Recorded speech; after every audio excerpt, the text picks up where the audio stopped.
Let's talk Thanksgiving prep. Hey, ladies. Hi. Hi, Mattie. Hi, Hannah. We are so excited to be here tonight. We were just talking backstage about just couldn't even wait, chomping at the bit to talk about Thanksgiving and Thanksgiving prep. And we're so excited to have you, Mattie, back with us. As you can see, she's a clinical nutritionist, a personal trainer, a health coach, et cetera, et cetera. And if you haven't been following along, she's been sharing great tips for Mattie Mondays on our social account, which have been really helpful for me. So thank you for that. And thanks for being here. Of course, I'm so glad. Before we start, can I ask a question of both of you? Yes. Of course. Okay. And you can, let's answer it out loud. So think back to when you came home today, when you entered the house. What was the first room that you entered? And not the bathroom, because we all entered that bathroom. That was first mad dash. Do you mean that we entered to purposefully, not like we passed through? Purposefully entered. What's the first room? Kitchen. The kitchen. The kitchen, right. And I was thinking about this today, how that is always the first room besides the bathroom, because that's purposeful too, but I purposely enter the kitchen first, and oftentimes stay in the kitchen for a long time before I move anywhere else in the house. Always. Y'all same sentiment? It's the heart of the home. It's the where heart we live. It's where we live. And I think where we as women most often live more than others in our home. And so not to say that there are, gender assignments that make that happen, but sometimes our lives, it forces us because we're the ones nurturing our families or nurturing those that live in our home with food. And so I think, this is a great topic for us to talk about today, prepping for Thanksgiving, because we usually have most of the control of the food that comes into our home and how that food is prepared. So it can be daunting, but I'm going to take that challenge and make it be encouraging because I can, have control of how my family eat and how I eat too. Mm-hmm.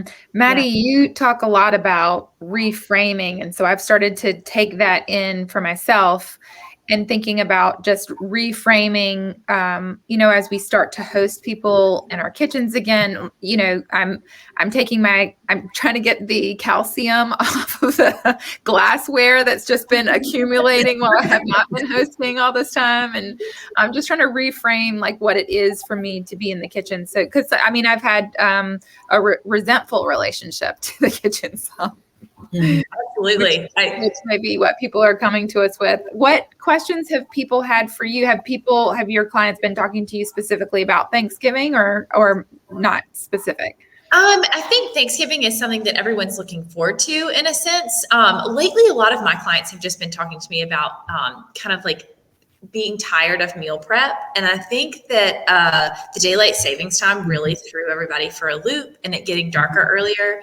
I've had lots of clients telling me that they're coming home to darkness and not wanting to meal prep. But I think everybody's looking forward to the break next week and hopefully enjoying food. And it's, certainly people that work with me know that food being enjoyable is an important part of the whole picture. So my clients don't stress about Thanksgiving. And can you give us just the free version of what your recommendations are about that? So when I work with my clients, it's about learning that all foods fit in the context of their individuality. So I kind of give 3 parameters and we explore and work through how to work through 3 different things. And that's eating foods that make them feel good, eating foods that help them reach their health goals, and eating foods that they enjoy. And so together we explore how we can make those things cross over and how we can make all those foods fit that they enjoy eating. And that includes all the things that they like to eat on Thanksgiving. And so what are you guys' favorite things that you make for Thanksgiving? Well, mine, I have 2 favorites. I love dressing and I love cranberry sauce. and that could be my Thanksgiving meal. My mom makes carrot cake every year. That's my very, very favorite thing. That sounds good. That sounds good. We were talking a little earlier about why we as Americans take this holiday in which we're supposed to be giving thanks for everything that we have, and not only give thanks, but give thanks in a way in which we're gorging on food. And, I was wondering, is there a way to, is it okay to have a day where you're overeating? And then what are some tips and ways to prevent that for the day? Certainly. So I think the hype is around that we're all going to just overeat.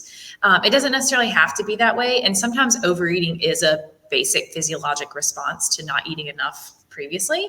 So one tip that I tell people whenever it is that you're going to eat the meal, if it's afternoon, evening for a lot of people, not starving yourself all day. So certainly feeding yourself and nourishing yourself throughout the day with balanced protein, complex carbs, and not waiting until you get to that point where you're so hungry that you have to gorge yourself, because again, that's giving our bodies grace. That's our body's natural response to that. So do you have to? Absolutely not. Is it okay to eat a little bit more a certain day? It's totally okay, and you're not going to gain pounds of fat, and that's what lots of people are worried about. That's not how our bodies work. When we overeat a little bit, our body's water weight fluctuates a little bit based on the sodium that was in the food or the amount of carbohydrate that was in the food, but no need for worry if you eat a little bit more on another day. And another thing with the reframing, Hannah, I like to tell my clients that if they do overeat, a certain day, a lot of times they'll find that the next day or the day after that, they have a little bit more energy. So it's like, okay, let me back up, ate some extra dessert, ate some extra food. This is going to give me some power to play with my kids a little bit more tomorrow. We're going to be running around a little bit more. How can I really step back and think about how this can benefit my life? Oh, I love that reframing, because I was actually we should just start as soon as we jump in the room so that we don't have all this good stuff before we get on. But I was talking about an upcoming thing that we're going to discuss, which is intermittent fasting, and how I forget to eat. And then by the time I enter my kitchen, at the end of the day, I'm run down. I'm really tired, and I just grab for whatever I can grab to snack on before the meal. So like what I end up eating is very different, especially if you are marathon cooking for 2 days. You're in the kitchen. What are you actually eating? For me, it's just an awareness of what I'm eating. Yeah, absolutely. For those of us that are in the kitchen also prepping for the meal, Annie asked us what our favorites are for that day. And so then there's some preparation that we have to do to make those favorites. With Thanksgiving, I think there's some pressure to prepare a lot. One, because you're feasting, so you want big portions, but you also want a lot of options, I think most Americans would say. And then you're trying to make sure you get everyone's favorite on that menu.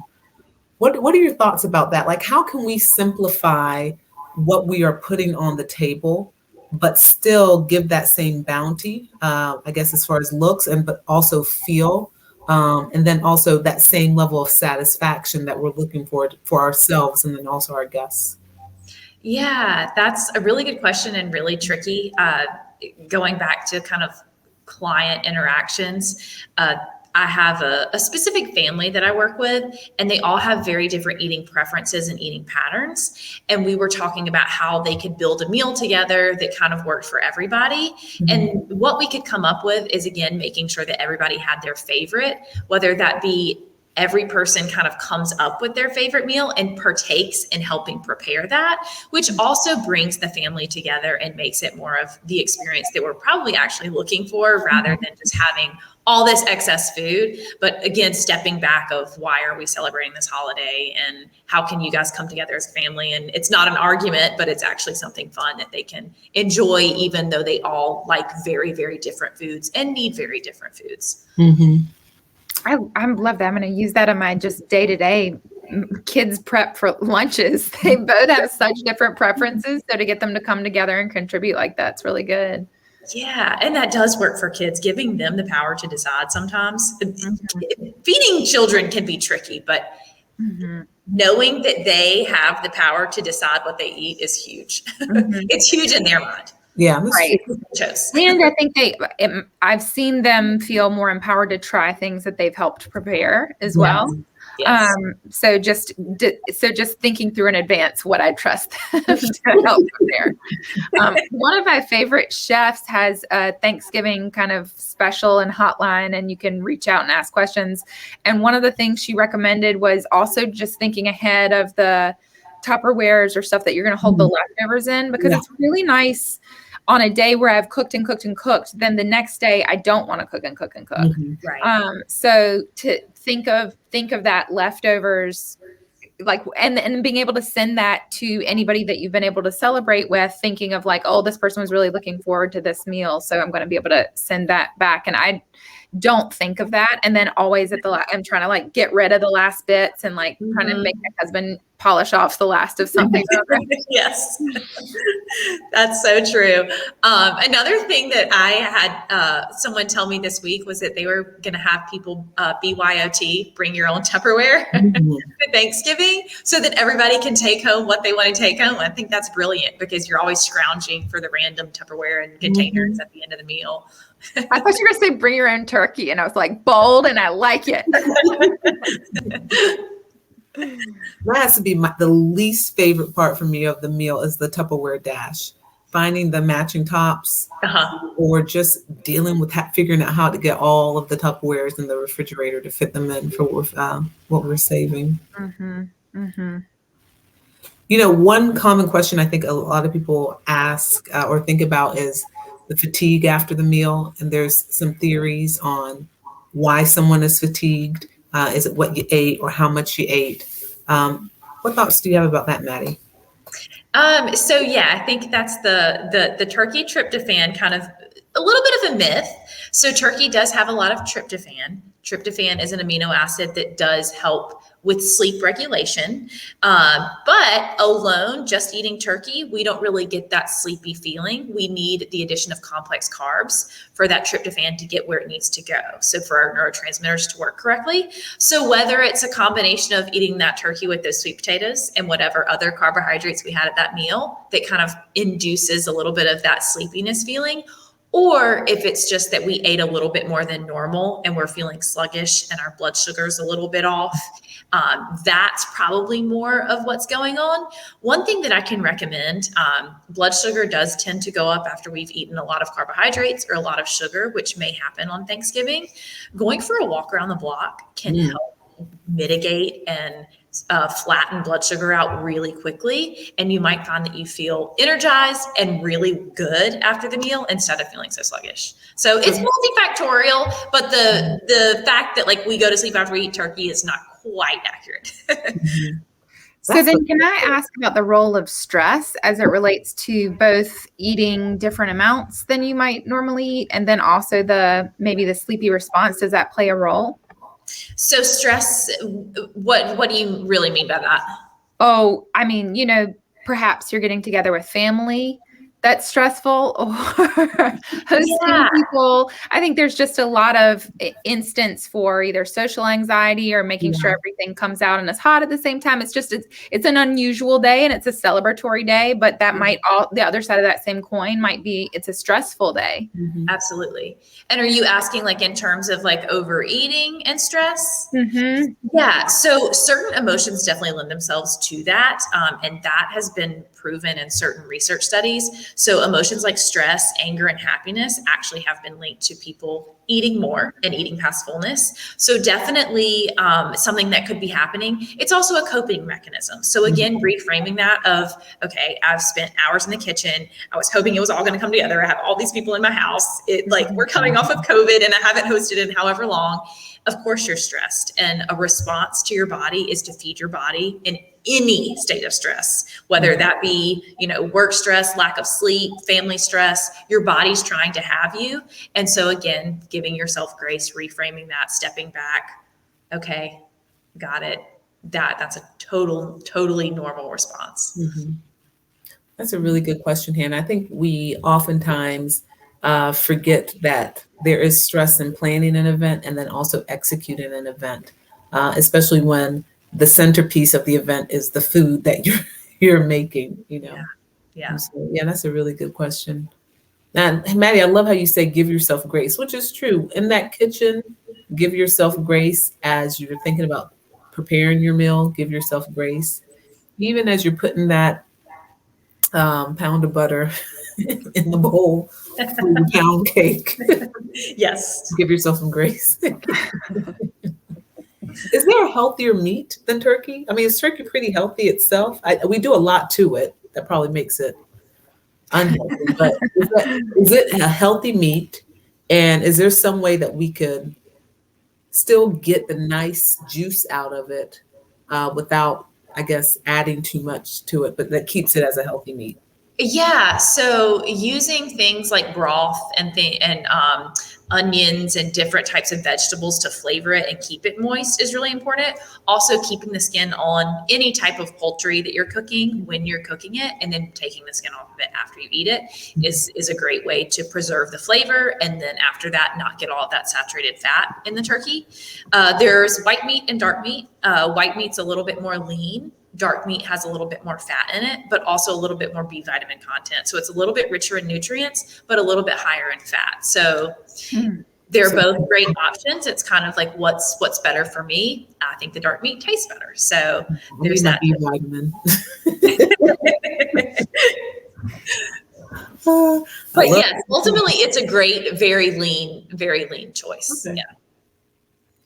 What about organic versus not? You know, turkey this season is kind of, the price is kind of challenged, or can be high for some areas, I think, because of, you know, what's been going on with inventory, and inflation. But, you know, I was looking in the store at an organic turkey, and I was looking at a conventional turkey. And I know you have those clean vegetables and fruits that you should try to get as organic, like your berries and such, and those that it really doesn't matter, like maybe your oranges or that have hard peels. Is that the same for meat, you think? Or does it really matter as much for a turkey?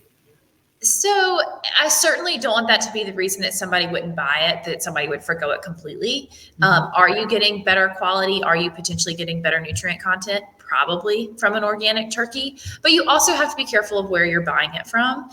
There are a lot of big box organic companies that aren't really adhering to the organic spirit.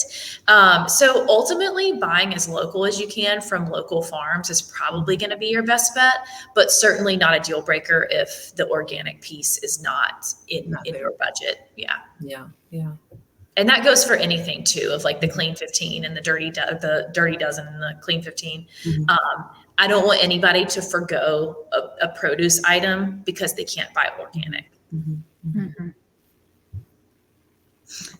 So as we were prepping for this, I found this piece of information. I've been trying to, for myself, get just closer to history on, as I'm introducing my children to traditions, just for learning for myself, maybe sometimes for the first time, details about where this came from historically and what that means for us socially. And I saw Abraham Lincoln proclaim Thanksgiving a national holiday on October 3rd, 1863. Sarah Josepha Hale, the woman who wrote Mary Had a Little Lamb, convinced Lincoln to make Thanksgiving a national holiday after writing letters for 17 years. If this website is to be believed, there were only 5 women present at the first Thanksgiving. So interesting factoid. Yeah, that's really cool. Just to put some perspective on what we're doing as we prepare, thinking back about the history of this holiday and what it means for us as a country. 5 European women or 5?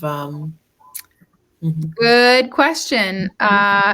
It just says 5 women. It doesn't say who, but it says there were 50 pilgrims, 90 native people, and it lasted 3 days. But that was before it was actually that was before she wrote. That was in 1621. So that was the very first one, not the first one declared as a national holiday. There's a really good question. I know we're running up on time, but I think this is really good. Is Thanksgiving a great time to introduce kids to veggies? What are some creative ways to do this? Oh, that's a good question. That is a great question. So first of all, I tell people to keep in mind that it can take dozens of introductions before a child is even ready to like face a new vegetable. It's a threat to them, especially younger kids in like the preschool age. It can be really scary to try something new. So Thanksgiving certainly could be a time when everyone's coming around the table. It's a lively interaction. It's happy. I would definitely encourage that. There are oftentimes lots of different options, lots of different cooking methods or different ways that the veggies have been cooked. So I think that's a great time to introduce kids to veggies. Another thing that can be helpful for children is to have the plate and have other things on the plate that you know that they like. And that can make them more wanting to try that new food because they have other things that they're comfortable with and that feel safe to them. Mm-hmm. Do you think color makes a difference? Like if it's green versus orange versus yellow? I think so. I definitely think so. I think green can be sometimes intimidating for my children, and I don't know, but I think color can be, and texture. Texture is really huge for a lot of young children too.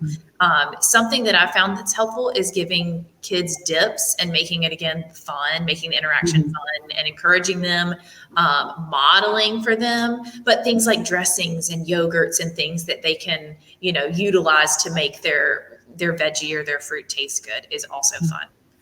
That's a good point. There's the idea for the next time that we ask Mattie to join us, I think. How do we get kids to eat well? Yes. A lot of questions. And the subtext will just be like, how do I get myself? Do I need to get myself dips? Find a different color? Yes, that's a great topic. Well, this has been so informative. Thank you guys so much for being here and doing this. This is really helpful to me, and I appreciate it. Thank you. Thank you, Mattie, so much. Really great information. Of course. Happy Thanksgiving, you guys. Happy Thanksgiving.